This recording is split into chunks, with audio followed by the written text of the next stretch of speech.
Unit number 3 reproduction in plants. All the living things reproduce, her living thing जो है वो reproduce करती है, यानी ऑफस्प्रिंग्स जो है वो प्रोड्यूस करती है या अपने चिल्ड्रन प्रोड्यूस करती है। Reproduction is the process by which organisms produce more organisms like themselves. Reproduction उस प्रोसेस का नाम है जिसके थ्रू ऑर्गेनिजम्स जो हैं वो अपने जैसे ऑर्गेनिजम्स को प्रोड्यूस करते हैं। It is a basic characteristic of living thing, ये लिविंग थिंग्स का एक बेसिक करेक्टर है। Flowering plant mostly reproduce through flowers, और जो फ्लावरिंग प्लांट्स हैं वो ज़्यादातर रिप्रोड्यूस करते हैं फ्लावर्स के through. One major process in the reproduction of flowering plant is pollination. एक major process reproduction of flowering plant में पॉलिनेशन है। पॉलिनेशन क्या है? Pollination help to produce new seeds that grow into the new plants. Pollination help करती है नए seeds बनाने में, और वो सीड्स जो हैं वो बाद में ग्रो करके न्यू प्लांट्स बना लेते हैं। Pollination, the transfer of pollen grains from the anther of a flower to the stigma of the carpel is called the pollination. वो कह रहे हैं कि पॉलन ग्रेन्स का ट्रांसफ़र एंथर से स्टिग्मा तक, इसको हम कहते हैं pollination. With the help of this process, the male sex cell sperms reaches the female sex cells eggs. Sex cells are also called the gametes। वो कह रहे हैं इस प्रोसेस की वजह से, पॉलिनेशन की वजह से जो मेल सेल्स हैं वो कहाँ तक पहुँच जाते हैं? फीमेल सेल्स तक, और इन्हें हम गेमीट्स भी कहते हैं। Wind, insect, animal and water are the agents for the pollination in different plants. Wind, insect और दूसरे एनिमल्स और वाटर की वजह से पॉलिनेशन होती है। अगर हम इस फ्लावर के स्ट्रक्चर को देखें, इसमें सबसे पहले उन्होंने पेटल शो की हुई है, सेपल शो किया हुआ है, और सेंटर में कार्पल और स्टेमन शो किए हुए हैं। स्टेमन जो है वो male part of the plant होता है। इसके आगे से दो फर्दर पार्ट्स हैं, एंथर और फिलामेंट। एंथर के अंदर जो हैं वो पॉलन ग्रेन्स बनते हैं। वही पॉलन ग्रेन्स जो हैं वो कार्पल, जो कि एक female part of the flower है, उसके आगे से 4 पार्ट्स हैं, स्टिग्मा, स्टाइल, ओवरी और ओव्यूल्स। जो पॉलन ग्रेन्स एंथर में बन रहे थे वो कहाँ पर जाकर स्टिक हो जाते हैं? स्टिग्मा पर। स्टिग्मा जो है वो थोड़ा सा स्टिकी होता है, और वो स्टिकी इसीलिए होता है ताकि जो पॉलन ग्रेन्स हैं वो आकर इस पर अटैच हो जाएं, इस पर स्टिक हो जाएं। उसके बाद स्टाइल है, ओवरी है और ओव्यूल है। पार्ट्स ऑफ अ फ्लावर पढ़ेंगे। Most flowers have 4 main parts. ज़्यादातर फ्लावर्स के 4 मेन पार्ट्स होते हैं, sepal, petal, stamen and carpel. Green sepal protect the flower from the sun and rain in the bud form. कह रहे हैं कि जो ग्रीन कलर का सेपल है या जो लीव है वो प्रोटेक्ट कर रहा होता है फ्लावर को, जब वो एक बड की फॉर्म में होता है उस टाइम सन रेज से, और साथ ही साथ जो रेन होती है उससे।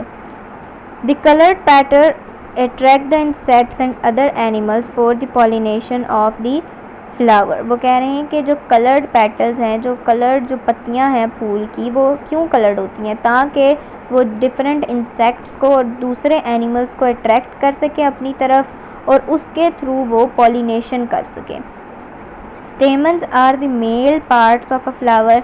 स्टेमन जो है वो मेल पार्ट है फ्लावर का। Each stamen has a filament and an anther. हर स्टेमन का फिलामेंट और एंथर होता है। Pollen grains are produced in the anthers, और पोलन ग्रेन्स जो हैं वो एंथर में बनते हैं। Carpels are the female part of a flower. Carpel जो है वो फीमेल पार्ट है फ्लावर का।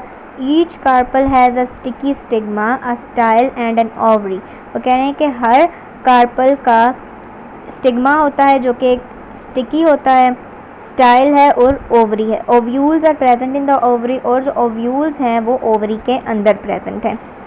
Kinds of pollination. पॉलिनेशन की 2 काइंड्स हैं, self pollination and cross pollination.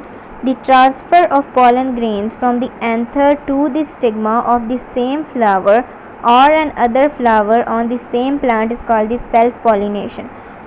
Pollen grains, अगर जिस प्लांट के पॉलन ग्रेन्स थे अगर उसी प्लांट के स्टिग्मा पर जाकर वो अटैच हो जाएं, या उसी प्लांट के किसी और फ्लावर पर जाकर वो पॉलन ग्रेन्स अटैच हो जाएं, तो इसको हम कहते हैं self pollination. Pea, tomato, rice plants etcetera are self pollinated. Pea जो है, टोमेटो, राइस प्लांट्स, ये सारे किस तरह से अपने सीड्स प्रोड्यूस करते हैं? सेल्फ पॉलिनेशन के through. The transfer of pollen grains from the anther of a flower to the stigma of a flower on another plant of the same kind is called the cross pollination.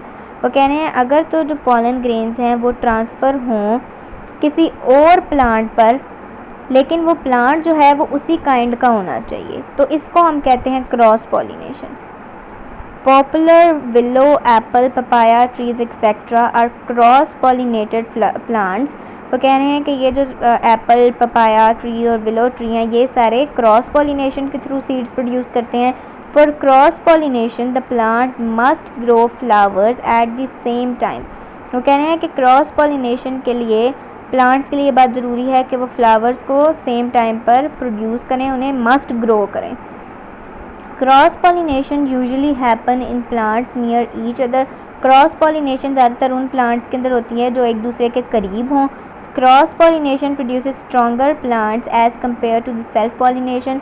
Cross pollination से ज़्यादा strong plants बनते हैं बजाय के self pollination के through जो plants बन रहे हों। Some flowers have special features that favour the cross pollination. कुछ फ्लावर्स के फीचर्स ऐसे होते हैं जो उन्हें हेल्प कर रहे होते हैं कि वो क्रॉस पॉलिनेशन करें, जिस तरह के कलर्ड पेटल्स हों, लॉन्ग एंड स्टिकी स्टिग्मा हो, नेक्टर हो और फ्रेगनेंस हो। वो कह रहे हैं कि उन फ्लावर्स के अंदर जो क्रॉस पॉलिनेशन होती है जिनकी कलर्ड पेटल्स हों, यानी उनकी पेटल्स जो हैं वो डिफरेंट कलर्स की हों ताकि वो इंसेक्ट्स को, दूसरे एनिमल्स को अपनी तरफ अट्रैक्ट कर सकें। लॉन्ग और स्टिकी स्टिग्मा हो, स्टिग्मा जो है वो लॉन्ग हो, लंबा हो और साथ ही साथ बहुत ज़्यादा स्टिकी हो ताकि जो भी पॉलन ग्रेन्स आ रहे हैं वो जल्दी से उसके साथ अटैच हो जाएं। नेक्टर, यानी नेक्टर जो है वो एक स्वीट जो है किस्म का एक लिक्विड है जो बहुत ज़्यादा स्वीट इन टेस्ट होता है, जो कि प्लांट से या फ्लावर से रिलीज़ हो रहा होता है, और ये जो नेक्टर है वो भी डिफरेंट इंसेक्ट्स को अपनी तरफ अट्रैक्ट कर रहा होता है। और फ्रेगरेंस यानी खुशबू होनी चाहिए प्लांट्स के अंदर, वो भी जो है डिफरेंट इंसेक्ट्स को अपनी तरफ अट्रैक्ट करने में हेल्प करती है। एजेंट्स ऑफ पॉलिनेशन, पॉलिनेशन किन किन तरीक़ों से होती है वो हम पढ़ेंगे। The agents that carry the pollen grains from the anther to the flower of the stigma called the pollinators. वो कह रहे हैं वो एजेंट्स या वो चीज़ें जिनके थ्रू पोलन ग्रेन्स एंथर से स्टिग्मा तक जाते हैं उन्हें हम कहते हैं pollinators. Wind, water, insect, birds and bats etcetera are the few pollinators. वो कह रहे हैं कि हवा के ज़रिए, पानी, मुख्तलिफ इंसेक्ट्स के ज़रिए, बर्ड्स वगैरह के ज़रिए जो हैं पोलन ग्रेन्स एंथर से स्टिग्मा तक जो है वो ट्रांसफ़र हो जाते हैं। पॉलिनेशन बाय विंड, सबसे पहले जो है वो पॉलिनेशन होती है विंड के through. The wind pick up the pollen grains from one flower and blow it on to the other.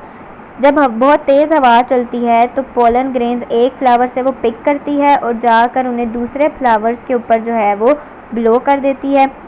Wind pollinated flowers have long stamens. वो कह रहे हैं वो प्लांट्स जिनके अंदर विंड पॉलिनेशन होती है उनके स्टेमन्स लंबे होते हैं। स्टेमन्स के आगे से दो पार्ट थे, फिलामेंट और एंथर के अंदर पोलन ग्रेन्स बन रहे थे।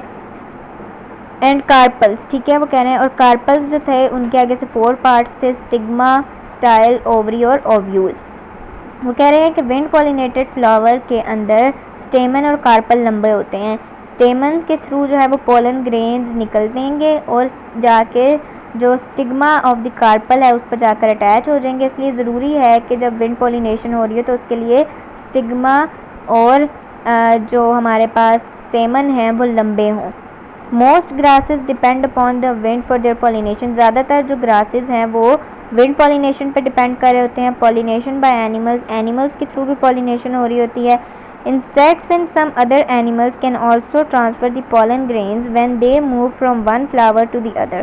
वो कह रहे हैं इंसेक्ट्स और दूसरे एनिमल्स के ज़रिए भी पोलन ग्रेन्स ट्रांसफ़र होते हैं जब वो एक फूल से उड़कर दूसरे फूल पर जाकर बैठते हैं। तो ब्राइट कलर्ड पेटल्स, जो है बहुत ज़्यादा ब्राइट कलर की पत्तियाँ होनी चाहिए। चार्मिंग शेप्स, और जो पेटल्स हैं उनकी जो शेप है वो बहुत अच्छी होनी चाहिए। नेक्टर गाइड्स, और जो है फूल में से नेक्टर भी निकलना चाहिए। एंड प्लेजेंट स्मेल, और साथ ही साथ फूल की खुशबू जो है वो बहुत अच्छी होनी चाहिए। Attract the animal toward the flower, अगर जिस फ्लावर के अंदर ये सारी चीज़ें हों वो जो इंसेक्ट्स हैं उनको अपनी तरफ अट्रैक्ट करती है। Pollen grains have rough and sticky surfaces. Pollen grain जो है वो रफ और बहुत ज़्यादा स्टिकी सरफेस होती है, due to which they stick to the animal bodies. क्योंकि पॉलन ग्रेन्स भी स्टिकी होती हैं इसलिए वो एनिमल की या उस इंसेक्ट की बॉडी के साथ अटैच हो जाते हैं।